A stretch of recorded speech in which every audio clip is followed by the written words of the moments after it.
O assunto hoje é o câncer de laringe. Das neoplasias de cabeça e pescoço, ele é o mais comum. Pode acontecer em homens e em mulheres, mas acontece frequentemente em homens com 40 anos. O assunto requer atenção e é por isso que nós temos uma convidada muito especial para falar sobre isso. Vamos com o nosso quadro Saúde em Dia.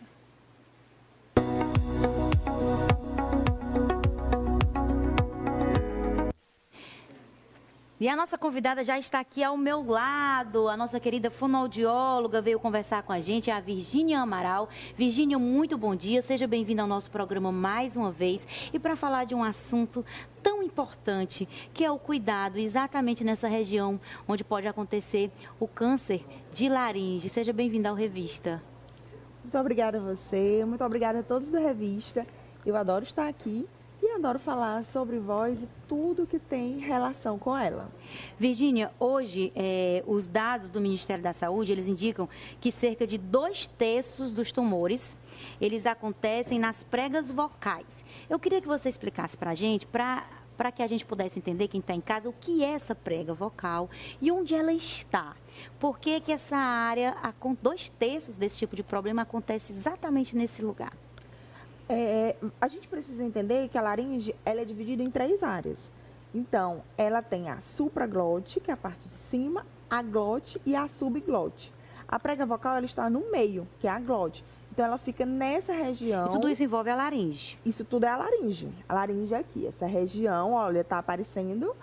E a prega vocal, ela fica justamente bem no meio. Sabe aquela região dos homens que é um pouquinho mais saliente? Sim. Que o pessoal chama de gogó, o pomo de Adão? Então, mais ou menos por trás daquilo ali, existe a prega vocal. E elas ficam assim, ó, paralelas ao chão. Então, enquanto eu estou falando, elas estão vibrando, fazendo esse movimento.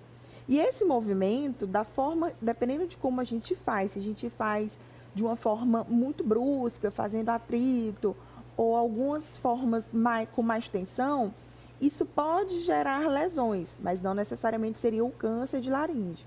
O câncer, para ele surgir, precisa de outros fatores, de outras questões para que ele ocorra. O que é um fator de risco hoje para alguém desenvolver um câncer como esse?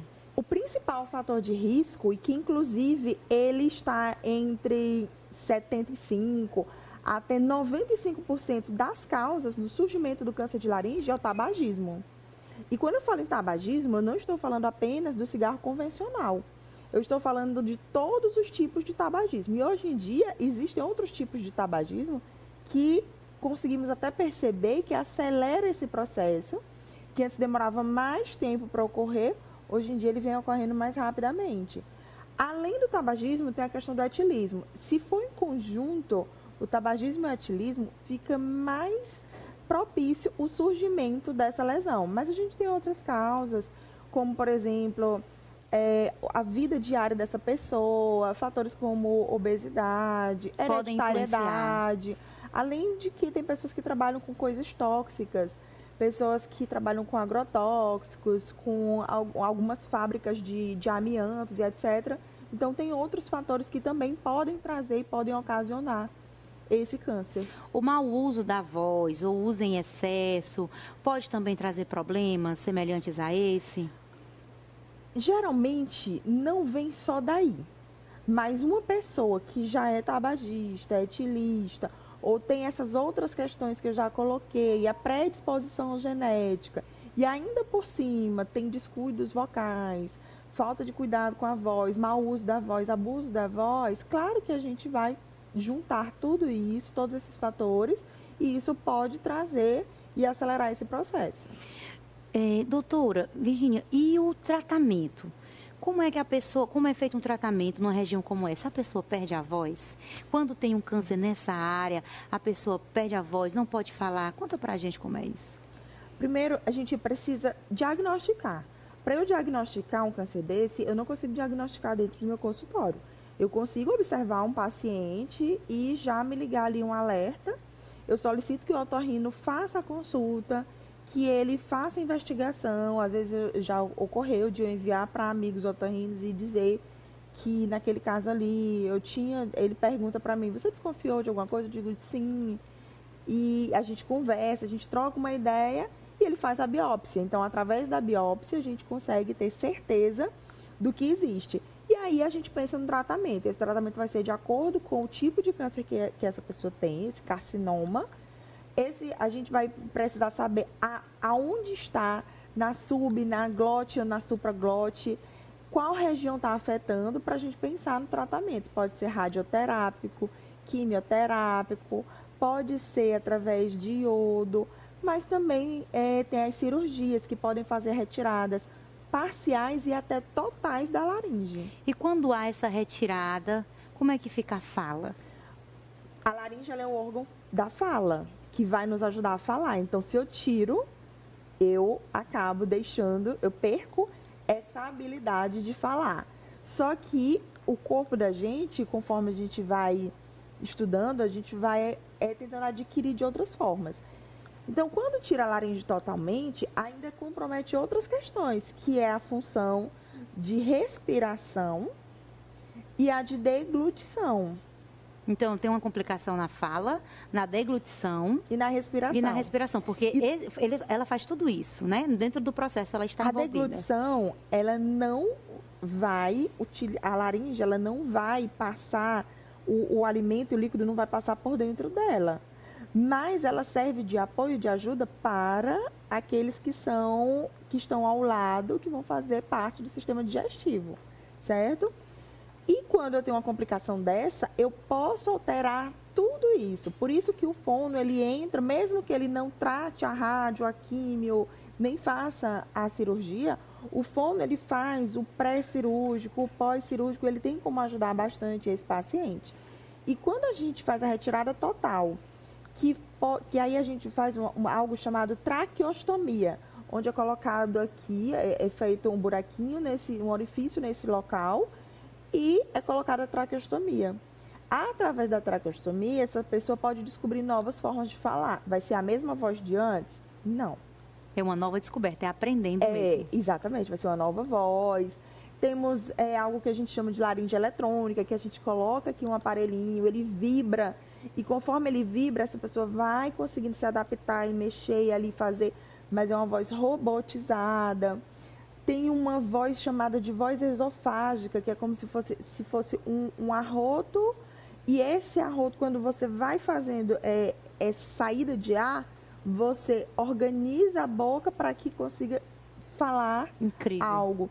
Então, são vozes que vão sendo treinadas de acordo com essa nova etapa da vida da pessoa. Saindo de um outro lugar do que seria, a princípio, o convencional do corpo humano, uma readaptação. Exato. Gente, que incrível.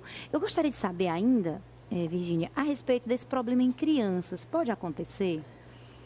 Geralmente esse problema é já na fase adulta. Na fase adulta. Como você falou, ele ocorre bastante em homens e a partir dos 45 anos, 40, 45 anos. Por que aparece também muito nessa fase? E que eles acabam tendo diagnósticos, às vezes, até piores. Se o câncer de laringe ele é diagnosticado cedo, a chance de cura ela é muito grande, ela é 90%. Mas em homens, geralmente, eles demoram mais a descobrir. Porque essa voz vai modificando, vai ficando mais grave, é uma voz que não... é uma rouquidão que não vai passando. E, às vezes, eles vão interpretando que é só aquela voz que vai ficando mais grave.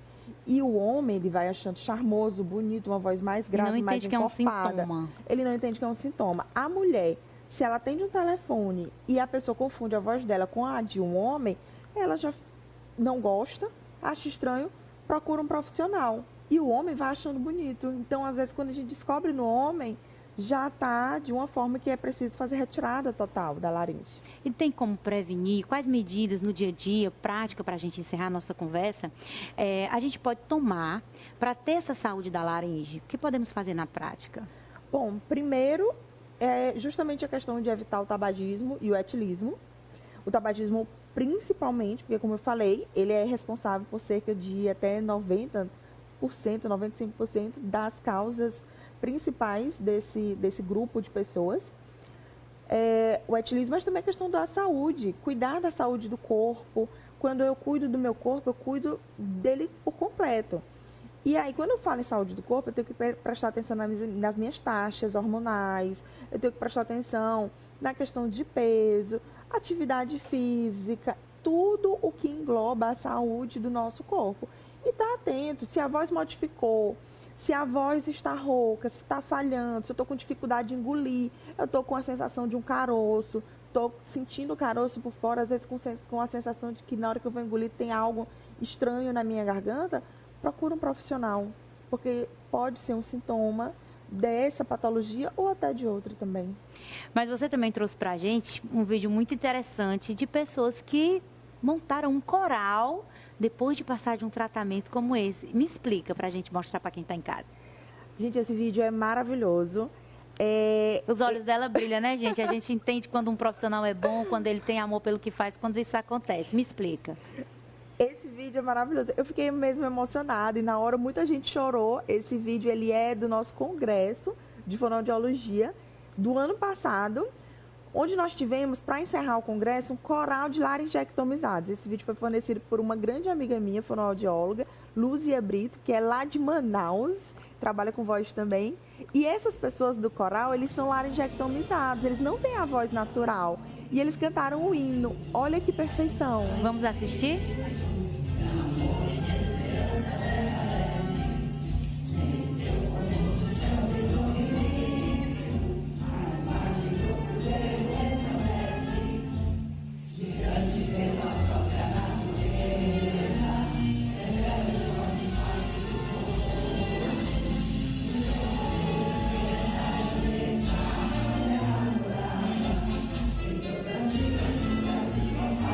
Que lindo!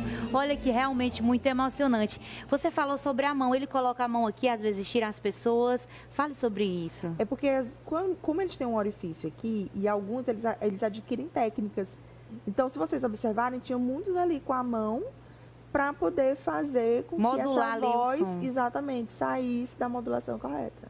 Meu Deus, que impressionante, né? Valorizar o trabalho de cada profissional da área de fonoaudiologia, que promove essa reintegração, essa reabilitação e essa transformação. Isso é um papel fundamental. Obrigada, Virgínia, por ser essa profissional incrível e dividir sua experiência com a gente. Obrigada a vocês, obrigada a todo mundo aqui do quadro e todo mundo da TV Meio. Obrigada a você que está em casa e precisando, estou à disposição. Qualquer coisa é só chamar a Fono. Esse foi o nosso quadro Saúde em Dia.